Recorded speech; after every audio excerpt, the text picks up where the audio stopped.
Now we are looking at multiplication of number bases. So it is go by the same approach. All your answers should not be more than your base or be equal to your base. Any answer you get which is more than your base, divide it by your base and write the remainder there and add the quotient to the result of whatever thing that you get. So 2 times 1 is 2. You can write 2 because 2 is less than 3, and perhaps base 3 we have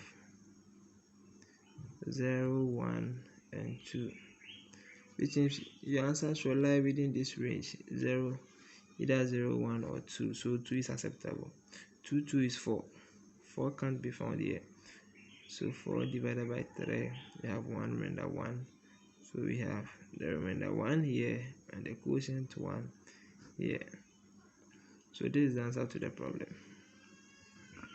The next example we are going to consider, let's say 11 base 2 times 11 base 2. We have 1 times 1, which is 1, 1 times 1, which is 1, 1 times 1, which is 1, and 1 times 1, which is 1. Just like the normal multiplication we know. So 1 here, 1 plus 1 is 2. We can't write 2 because we are working in base 2. And because 1 plus 1 is 2, so 2 divided by 2, you have 1 remainder 0. So we have 0 here, and the 1 will be added to this. That's 1 plus 1, which is 2, the same thing. So 0 remainder 1. And this is the answer to the problem. The third problem we are going to consider, let's say we have 65 base 7 times 41 base 7. So 5 times 1 is 5, 1 times 6 is 6, 4 5 is 20. You can't write 20, so 20 divided by 7, 7 goes into 82, remainder 6.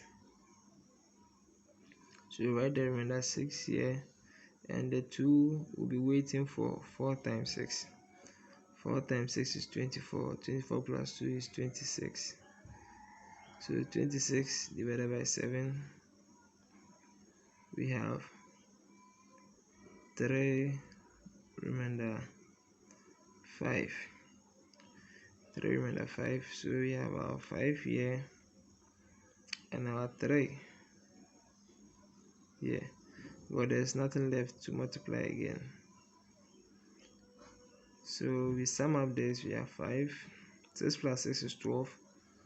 So 12 in base 7. We have 1 remainder 5.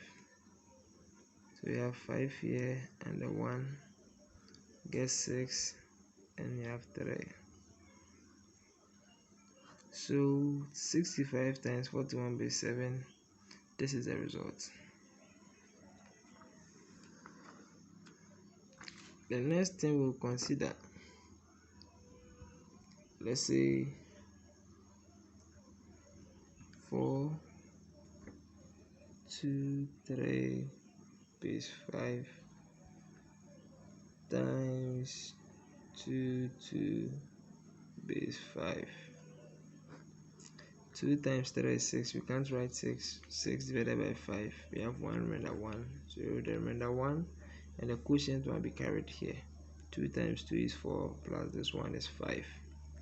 So 5 divided by 5, we have 1 remainder 0. So 0 here, and the 1 will be waiting for 2 times 4 is 8, plus 1 is 9. 9 on 5, we have 1 remainder 4. We have 1 remainder 4. So write the 4 here, and the quotient 1 will be added here. So 1. When you are done with this, we go to 2. 2 times 3 is 6. We can't write 6. We write 1. Carry this. 2 2 is 4. Plus this 1 is 5. So 5 goes into 5, that's 1 remainder 0. So write 0 remainder 1. 2, 4, 8 plus the 1 is 9. So we have 1 remainder 4. So we have a remainder 4 here, and the quotient 1 is carried here. So we have 1, 1, 4. 1 plus 4 is 5. You can't write 5 because we are working in base 5. So we have 0 remainder 1, and 1 we added to this one, making 2. The next example we'll consider.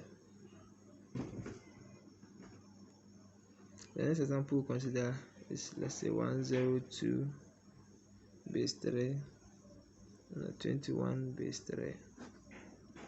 1 times 2 is 2, 1 times 0 is 0, 1 times 1 is 1. I think it is enough. 2 times 2 is 4. 4 divided by 3, we have 1 remainder 1.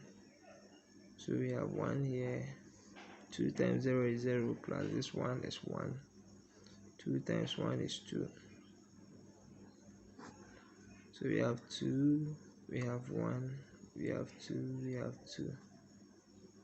So this is the answer to 102 base 3 times 21 base 3. So you can try your hands on these few problems after going through this series of examples. So we have 1011 base 2 times 101 base 2. We have 53 base 8 times 67 base 8. We have 11 base 3 in two brackets all cube, meaning 11 base 3 will multiply itself 3 times. We have 121, we have 1555 base 6 times 14, and what have you. And we have 20 base 3 exponent 2, which means 20 base 3 multiply itself twice. So these are few examples you can try your hands on.